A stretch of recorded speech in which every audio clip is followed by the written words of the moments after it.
వి gold trusted gold buyers తాకట్టులో ఉన్న బంగారాన్ని విడిపించి ఈ రోజు ఉన్న మార్కెట్ ధరకే కొనబడును. మరిన్ని వివరాలకు సంప్రదించండి 7771077720.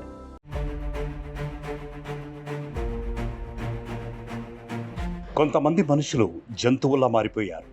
మరి ఎంతలా అంటే కట్టుకున్న వాళ్ళని అత్యంత క్రూరంగా హింసించి చంపేస్తున్నారు. తాజాగా హైదరాబాద్ గచ్చిబౌలి ప్రాంతంలో జరిగిన ఈ దారుణ ఘటన గురించి చెప్పాలంటేనే వెన్నులో వణుకు పుడుతోంది.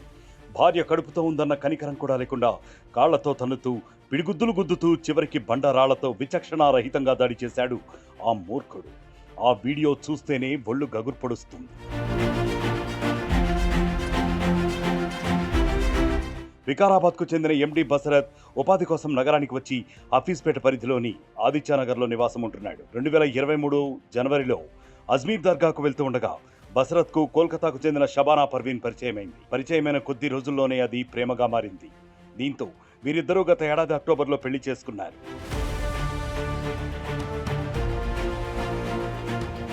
బసరత్ ఇంటీరియర్ డిజైన్ పనులు చేస్తూ కుటుంబాన్ని పోషిస్తున్నాడు. పెళ్లైన కొత్తల్లో అత్తామామల వద్ద ఉండగా కలహాలు ఏర్పడ్డాయి. దీంతో బసరత్ పర్వీన్లు పక్కనే ఇల్లు తీసుకుని వేరు కాపురం పెట్టారు. ఈ క్రమంలో షబానా గర్భం దాల్చింది. 2 నెలల గర్భిణిగా ఉన్న పర్వీన్ అస్వస్థతకు గురి కావడంతో మార్చి 29న కొండాపూర్ రాఘవేంద్ర కాలనీలోని ఓ ఆసుపత్రిలో చేర్పించాడు భర్త.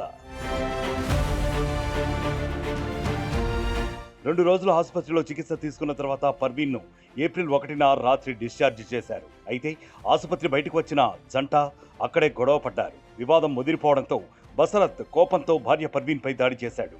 నడి రోడ్డుపై కింద పడేసి అక్కడే ఉన్న బండరాయితో ఆమెపై దాడి చేశాడు. దాదాపు 15 సార్లు రాళ్లతో తీవ్రంగా కొట్టడంతో పర్వీన్ అపస్మారక స్థితికి వెళ్లిపోయింది. ఆమె చనిపోయిందని భావించిన బసరత్ అక్కడి నుంచి పారిపోయాడు. ఈ దాడి ఘటన మొత్తం అక్కడే ఉన్న సీసీ కెమెరాలో రికార్డైంది. స్థానికులు ఇచ్చిన సమాచారం మేరకు గచ్చిబౌలి పోలీసులు అక్కడికి చేరుకున్నారు. కొన ఊపిరితో ఉన్న పర్వీన్ను చికిత్స నిమిత్తం ఉస్మానియా ఆసుపత్రికి తరలించారు. ప్రస్తుతం ఆమె కోమాలో ఉంది. పర్వీన్ కుటుంబ సభ్యుల ఫిర్యాదు మేరకు బసరత్ను అరెస్ట్ చేసి దర్యాప్తు చేస్తున్నారు. అప్పటిదాకా పెళ్లాన్ని ప్రేమగా చూసుకున్న ఆ భర్త ఒక్కసారిగా మృగంలా మారిపోయాడు. కనీసం భార్య కడుపుతో ఉందన్న విషయాన్ని కూడా మరిచి జంతువుల మీద పడి దాడి చేశాడు. ప్రేమించిన వ్యక్తితో ఎంతో భవిష్యత్తు ఊహించుకున్న ఆ యువతి ఇప్పుడు కొనవూపిరితో కొట్టమిట్టాడుతోంది. పెళ్ళయి 6 నెలలు కూడా కాకముందే ఈ పరిస్థితి అసలు ఎందుకు వచ్చింది? భర్తను ఆ భార్య సైకోలా మార్చిందా, లేక భార్య మీద కోపంతో అతను ఉన్మాదిలా మారాడా? ఒక్కసారి ఆలోచించండి. మరిన్ని వీడియోస్ కోసం ఛానల్ ని సబ్స్క్రైబ్ చేయండి. లేటెస్ట్ అప్డేట్స్ కోసం వాట్సాప్ ఛానల్ ని ఫాలో అవ్వండి. ఆ లింక్ డిస్క్రిప్షన్ లో ఉంది.